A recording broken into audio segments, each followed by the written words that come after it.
Alors, coucou, comme promis, la vidéo pour l'eau de lune. Donc, le moment idéal pour faire l'eau de lune, c'est à la pleine lune. Donc, la nuit de la pleine lune, une nuit avant, une nuit après. Voilà, parce que c'est pour exploiter au maximum la lumière des rayons lunaires et donc que l'eau soit bien énergisée. Qu'est-ce qu'il faut? Donc, il faut de l'eau de source ou de l'eau filtrée. Il faut des bouteilles bleues, voilà, comme celle-ci, ou bien fabriquer soi-même, hein, et puis on la peint avec de la peinture de vitraux. Qu'est-ce qu'il faut d'autre? Oui, ce qu'on peut mettre dans la bouteille avec l'eau, c'est des cristaux. Donc ça peut être des cristaux d'améthyste, ça peut être cristal de roche, quartz rose pour aider à l'apaisement, des pierres de lune, pourquoi pas. On peut mettre aussi des plantes dedans. Ça peut être du romarin, de la lavande. Tout ce que vous avez envie en fait de rajouter dans votre eau. Bon, ce qu'il y a de bien, c'est aussi de la faire naturelle. Comme ça, après, on l'utilise pour différentes propriétés et comme on le souhaite. On peut donc donner à boire à ses animaux, par exemple, à ses plantes. On peut utiliser de l'eau de lune dans les rituels pour décupler la puissance. On peut nettoyer ses cristaux. On peut aussi mettre l'eau de lune dans l'eau de bain.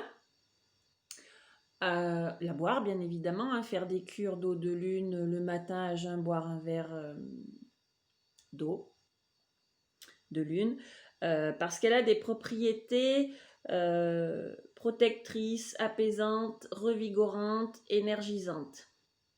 Donc, tout ça pour soi, les plantes, les animaux, etc. Ce qu'on peut faire aussi qui est très sympa, c'est mettre l'eau de lune dans un spray et faire comme avec la sauge en fait, pour nettoyer votre atmosphère des mauvaises vibrations. Donc vous mettez votre eau de lune dans un spray et dedans, pareil, soit vous pouvez mettre des zestes de citron pour le parfum. Pareil, on peut aussi mettre des cristaux, par exemple l'améthyste, pareil, qui sera protectrice. Et dedans, on peut mettre du romarin, de la lavande. Comme au début, quand je vous ai dit, dans votre bouteille, vous pouviez mettre aussi des plantes. Voilà, les propriétés peuvent aussi nettoyer dans l'atmosphère. Alors, comment on fait en fait? On remplit ses bouteilles avec donc de l'eau de source ou de l'eau filtrée. On les met au clair de lune pendant quelques heures et on rentre bien ces bouteilles avant la levée des rayons du soleil. Sinon, après, c'est plus de l'eau de lune, mais ça sera de l'eau solarisée. Je ferai une autre vidéo là-dessus. Donc, ce que vous pouvez faire, si vraiment vous ne vous levez pas avant le lever du soleil, vous la mettez le soir, donc à l'extérieur ou sur le rebord d'une fenêtre, et puis avant d'aller vous coucher, vous la rentrez, et ensuite elle se conserve dans les bouteilles bleues, donc, et à l'abri de la lumière, donc dans un placard. Voilà, c'est mieux parce que si elle recapte des ondes de lumière, ça enlève ses propriétés. Ok? Donc le bleu, c'est très important. Ne mettez pas votre eau de lune. Alors, vous pouvez très bien, par contre, la mettre dehors dans un saladier transparent, hein, ou dans un bol. Mais ensuite, si vous voulez la conserver, vous la conservez dans une bouteille bleue. Voilà.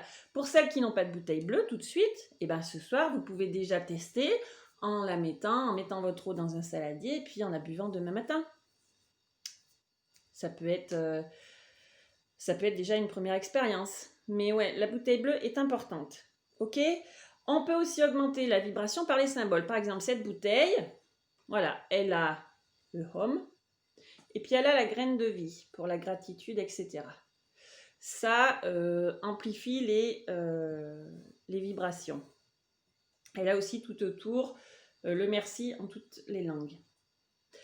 Qu'est-ce qu'on peut faire d'autre? On peut, et ça c'est super, poser une intention sur son eau. C'est-à-dire la charger sur quelque chose que l'on veut voir accomplir ou que on veut voir changer. Par exemple, ça peut être sur le lâcher-prise, sur la joie, sur plein de choses, un nouveau projet. Voilà, vous pouvez émettre des intentions. Vous pouvez même, j'ai un petit papier, noter et puis le fixer sous la bouteille. Et votre eau, justement, se chargera pour cette intention, avec cette intention. Alors, l'intention peut être pour vous, ça peut être pour autrui, et ça peut être un petit cadeau. Voilà, lui faire une bouteille d'eau de lune avec une intention. Pourquoi pas? C'est tout à fait possible. Voilà. Quoi dire d'autre? Ah oui, il y a aussi des sorcières qui conservent leur eau de lune sur leur autel, comme offrande. Voilà, ça peut être ça aussi. Nettoyer les cristaux, je l'ai dit. Ouais, je pense qu'on a fait le tour pour les sortilèges, donc ça décuple la puissance. Ouais, voilà. Mais le truc sympa, c'est ça peut être fait au marqueur indélébile, et puis coller dessous, et puis pourquoi pas l'offrir à quelqu'un. Ces bouteilles, moi je les avais en vente au magasin. J'ai pas regardé si le fournisseur les faisait encore, mais alors attendez, j'ai le papier là, c'était qui faisait ça? Ça s'appelle Home Water. Voilà. Et c'était spécial pour l'eau de lune ou l'eau solarisée. Mais ça sera une autre vidéo, c'est différent. Là, on est pour l'instant avec l'astre lunaire, donc. Alors ce soir, puisque nous sommes en journée de pleine lune, tous à votre fabrication d'eau de lune. Laissez-moi vos commentaires ou vos retours, et puis s'il y a quoi que ce soit en question, vous pouvez aussi me le noter en dessous, mais je pense que là j'aurais fait le tour. Donc bouteille bleue, très important. Voilà, et bien la rentrée avant la levée des rayons du soleil. Je vous souhaite une belle découverte, et puis à très bientôt pour une nouvelle vidéo.